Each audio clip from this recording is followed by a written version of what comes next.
Welcome. Thanks for joining. I'm here with my co-host Pascal. You all right, Pascal? I'm very well. Do you know, I do love this intro. Sometimes I wish it was a bit longer, but that's not fair on our viewers and listeners. So welcome everyone again. Thank you for your support. Thanks for joining us, whether you are live with us right now or perhaps you are listening to the replay as a podcast. This is the 90-Day Website Mastery Podcast, the perfect companion to our 90-Day Website Mastery Program and our recently published book, Web Proud. This is our 41st episode. We're excited to bring you even more valuable insights and practical advice to help you enhance your website's performance.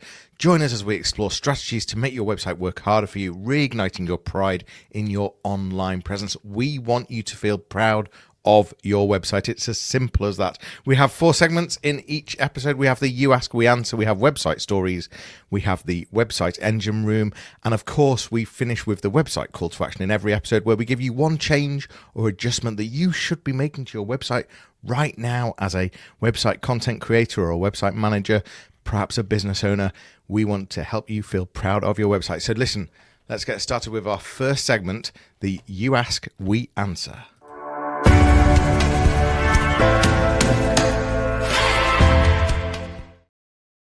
Well, thank you again for this superb intro, Jonny. I'm glad you can remember all the information you have to share before we start the show. But in You Ask, We Answer, usually you and I choose a question that perhaps were asked during an event that we hosted or maybe during a training session. And this one came from one of my trainees where they were looking at refreshing their website for 2025. And this is literally word for word what she shared with me. I have just been told that the images on my website are not optimized. I think I know what I need to do. But how would you structure the file name, the alt tags, and any other fields for good SEO? What say you, Jonny Ross? Yeah, well, I mean, it's amazing, isn't it, that we're still getting asked this question. Image optimization, I expect we've both been doing this for, probably 25 years, if not more. And actually, we delivered a website only last week. That's not new. We deliver websites all the time, but there was one in particular last week, and we'd sort of shown the client how to upload images, etc. And I was looking at it the other day, and they've uploaded images that are 14 meg. It's like the size of these files are huge, and that's like a homepage image, a service page image. They're all like 14, 15 meg. So, in the green room, actually, I was saying, are we really going to cover image optimization? And you said, well, actually, someone did ask me this last week, and you made me reflect.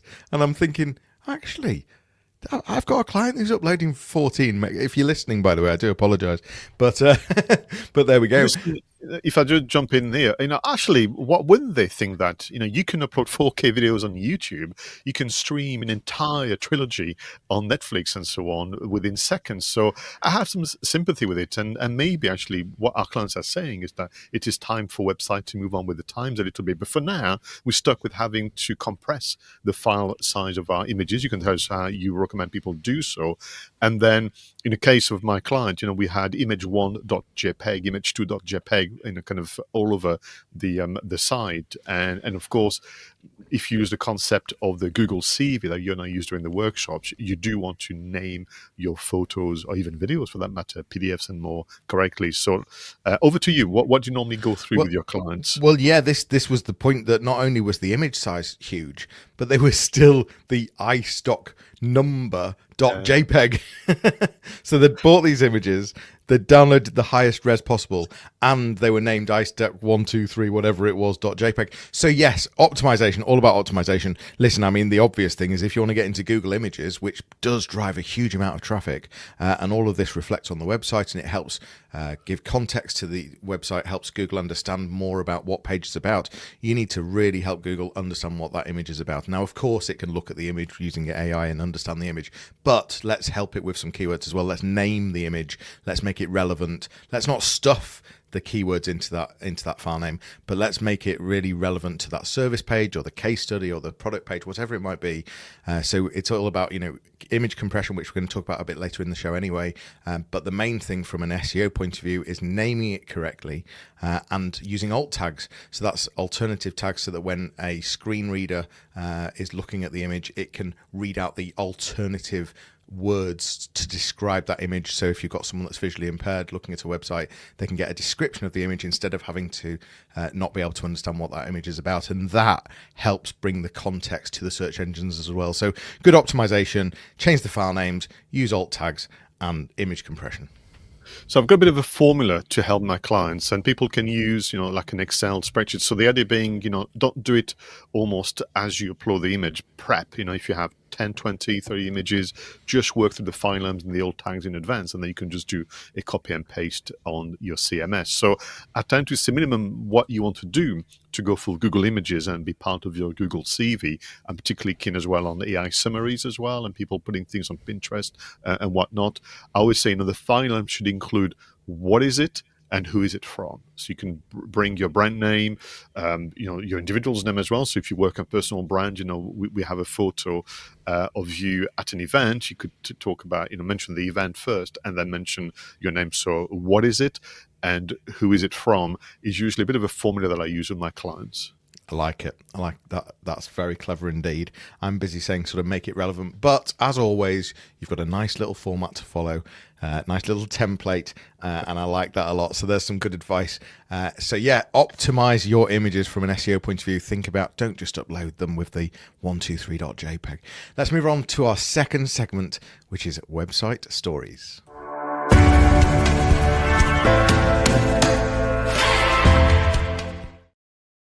Now, for episode 41, I've gone for a video, and I had to go back to Whiteboard Fridays, our favorite series from Moz.com. I mean, honestly, I just love the way they do it. And everyone, it's a wonderful lesson as well in simple content marketing that really pays off. So the idea being that you have an expert talking about a subject, typically SEO, content marketing, and other forms of website experience, and what they do is they've written and jotted down some thoughts on a whiteboard, and they talk you through it. And we have the chance there to have a lady called Purna Virji. She's the principal consultant and global program manager at LinkedIn.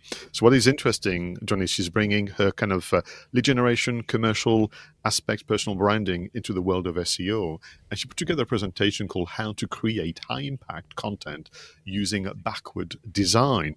And quite intriguing title. And, love SEO, but we do love SEO that is grounded in good commercial kind of principles. I also do like SEO from a reputation management point of view. And I would encourage everyone to watch the video, also read the article, but also pay attention to that page and how it's being structured. I think you'll agree, Jonny, it's a good lesson for anyone who's a bit busy, would like to do more content, and literally in what is a 7-minute video with all the transcription and so on, it makes for a very, very appealing page. But very quickly, Purna takes us through 3 key elements to explain what she means by backward design, using the example of someone selling a new model of a car from a company called Fancy Schmancy Smart Car, which I think, if it's not been claimed already, Purna should go ahead and buy the domain name instead of the company. But 3 stages. 1 is reflection, 2 is planning, and 3 is measuring. And what I loved about the reflection stage, she was saying before you even start to do keyword research, is usually how people may start SEO. Before you even start to write any content, start by being clear on 3 key elements. Be clear about your desired business outcomes and impacts. Could be revenue, could be reputation, could be a range of things. But can you be clear and explicitly express what you want for the business? As a result of which, can you be clear on the design reactions and the behavior change from your audience? And then therefore, can you be clear on the content types and formats that will help you achieve the business outcomes and the audience outcomes? And I think she's clear. I agree with her that very often when people talk to me, they want to get straight into the content creation mode. And I'm the one to rein them in to say, well, actually, tell me more about the business or, excuse me, your audience and so on, because without that information, I might give you just some general advice as opposed to something very specific. The planning, I think was very, very good. And what she's saying, though, if you think about it, and I'm going to use her words here, before you even start creating a single word of content, you want to build your own content brief.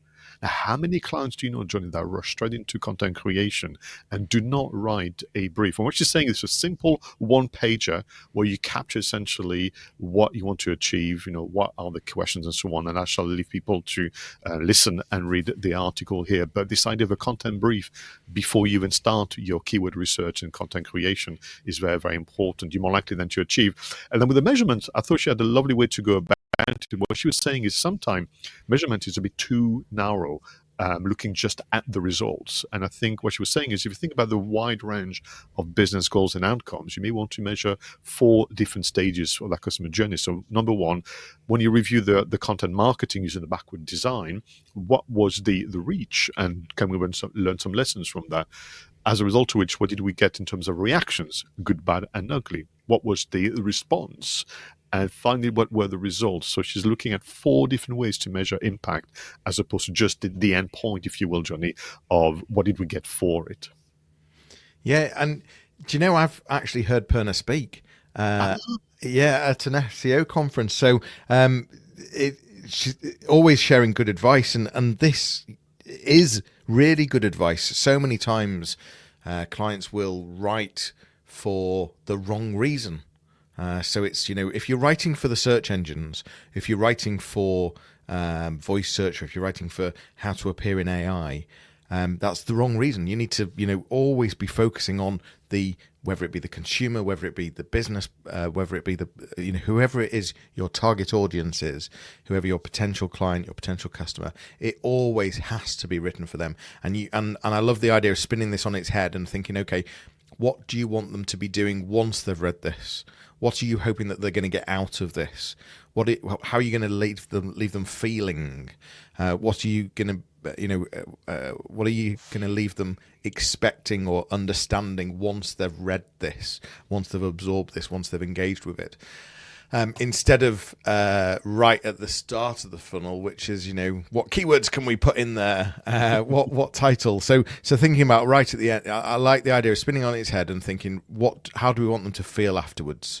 And that helps think about, their pain points, their common questions that they might be having, how you can ultimately add value by sharing experiences, building trust, and providing content that's really going to make a difference and leave them, whatever that be, wanting more, wanting to speak to you, wanting to explore your products and services, or perhaps just being able to go off and do something and fix something themselves, whatever that might be. So, I like the spin on thinking about it the other way around. I thought you might. And listening to you reminds me of the conversation I have sometimes with my friends working in PR. When they go and meet a new client, and the client says, I want to be in the papers, or I want to be on this. And then they go back and say, well, but why? What are we trying to achieve here? Because if they feel it's comfortable enough to say, well, I've got plenty of ways for you to be in the papers, but that not necessarily be right for your reputation, in jest. And I think this idea of reflecting first on the desired outcomes and the behavior, and what she's saying in terms of the content. So literally, if you, for example, run a business where having meetings with clients is very important to you, so because you convert very highly once they've met you, then everything you do then needs to point towards this idea of having a meeting with Jonny is something that I would desire to do. And therefore, the content, the website, everything that you do is there to showcase that having meetings with Jonny is an experience that one should seek out as opposed to avoid. So this level of reflection, and therefore how this is impacting your content effort, I like it, and it's certainly more plausible for the vast majority of our customers than just going and do some keyword research and start writing content that you don't feel connected with. Yeah. Valuable content, that's what it's all about, isn't it? It's about how adding value, simple as that, which that's what we do on a daily basis, is it not? Talking of which, let's add some more value with our third segment, which is the website engine room.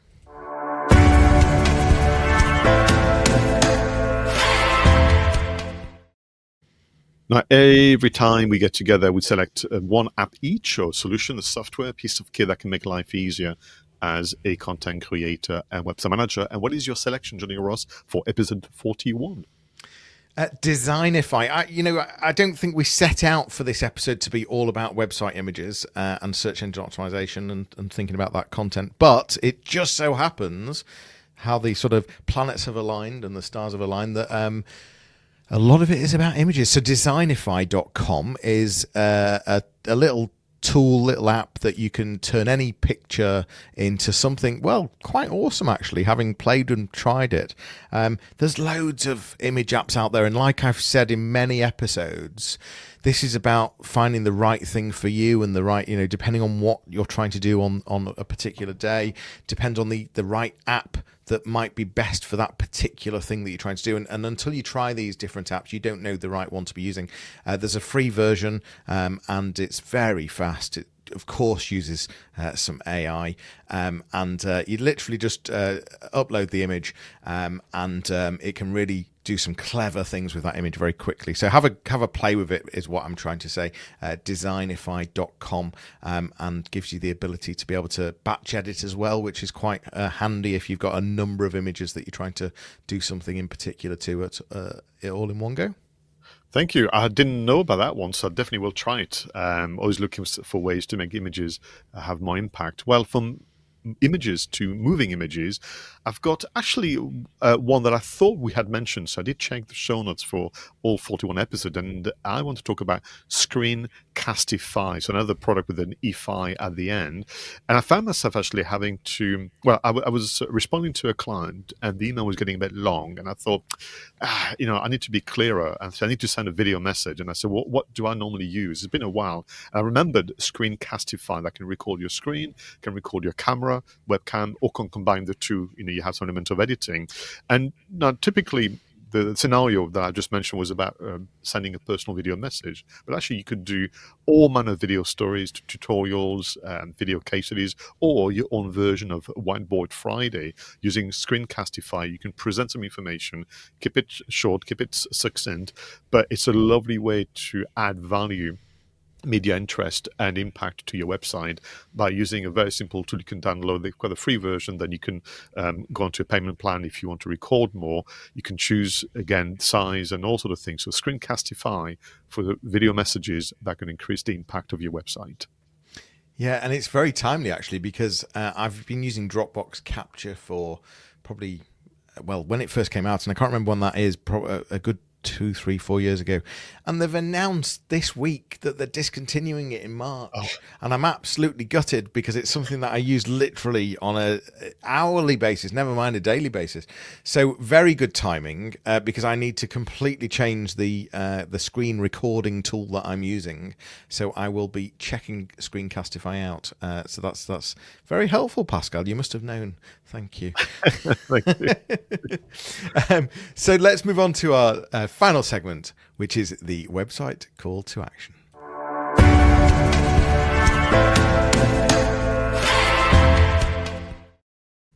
Now, this is about the one change, the one adjustment your website should be doing right now to improve its appeal, its impact for you and your visitors. Jonny, what is your recommendation? Yeah, so sticking on the image theme, this is about image compression. I was talking about very large images earlier. Irrelevant of the size of the image that you've uploaded, to your website, it probably does need compressing. It speeds the website up, it reduces load times. But the point is, it's about trying to find ways of compressing images where you don't lose the quality, and that's really important. But we are, if you want to rank well in search, and you want users to convert on your website, so those two things really irrelevant of each other. So whether it's be ranking on search engines, or whether it's usability and converting with people, getting them to turn them into leads on a website. I mean, you want both of those things, don't you, to happen. Images, the size of images can make a big difference, No one wants to be waiting around. No one wants slow websites. And so it's about converting and compressing images. There's a reasonably new technology. I've mentioned it on an episode before. WebP is the latest technology that, certainly Google suggests all images on websites should be converted to. There's lots of different tools. So there's one that we've mentioned before, which is Squoosh, that you can use, a little desktop tool that you can turn an image into a WebP file. But there's lots of automated ways of doing this as well. So you can do it in things like Photoshop, but you can also get a WordPress plugin. If you've got a WordPress site, there's other plugins and add-ons for different content management systems available. And it's all about converting them from JPEGs or PNGs to this new format, WebP. It gives much smaller, so it's 26% smaller than a PNG even. So a lot of people move to PNG for websites, but it's now about, let's go for WebP, which is even smaller and gives you without losing the quality. That's the key thing. So yeah, compress your images is what I would suggest for my call to action. Thank you very much. And I can understand people's frustration of having to do yet another step and thinking, but what's going on here? We're meant to be moving on to 5G and this and the other. But what Google is doing really is allowing for territories where they don't have as good connectivity as we have. And that page load time is still a massive factor in your ranking. Talking of factors that affect ranking, I've been looking a lot at AI summaries of late, whether it's on Gemini, Copilot, and all the others. And what is interesting, there's more and more pressure on all of them. And Perplexity.ai, my favorite AI platform, as you know, was the first one to use citation and using referencing to documentation. I'm seeing a lot of kind of PDFs and kind of white papers and other kind of documents being referenced as well as web pages, particularly if people are looking for that. So my call to action, inspired by a recent workshop, is to reset and update all your lead magnets or your free downloads. So I'll give you an example. A client had actually very good free download, but the file name was ebook final version .pdf. So just on that point again, which is how we're going to start it and close this episode, you've got to make sure you name it correctly. What is it? Who is it from again? But then when I was looking at the page, I was thinking it's all right, but I've got a feeling that the language has moved on a bit. I think, for example, people may use the term playbook a bit more than ebook now. They may use a term, how-to guide. So the naming of that resource needs to be researched a bit more.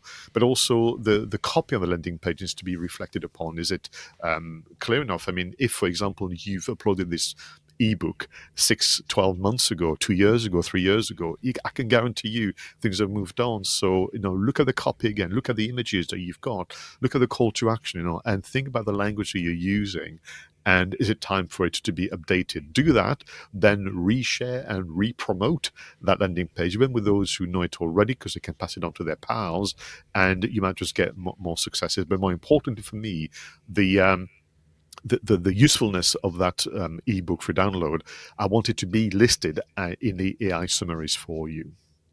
I mean, the question is, does it even still reflect your brand and what your business means? If you developed it a few years ago, there's a high chance that perhaps even your branding has changed. So yeah, even just from that point of view, and there's no question that citations are being used way more in AI. I mean, even when you're using ChatGPT now and searching things, it will bring in links where it's found it wants to prove that it's not talking nonsense, even though sometimes it does.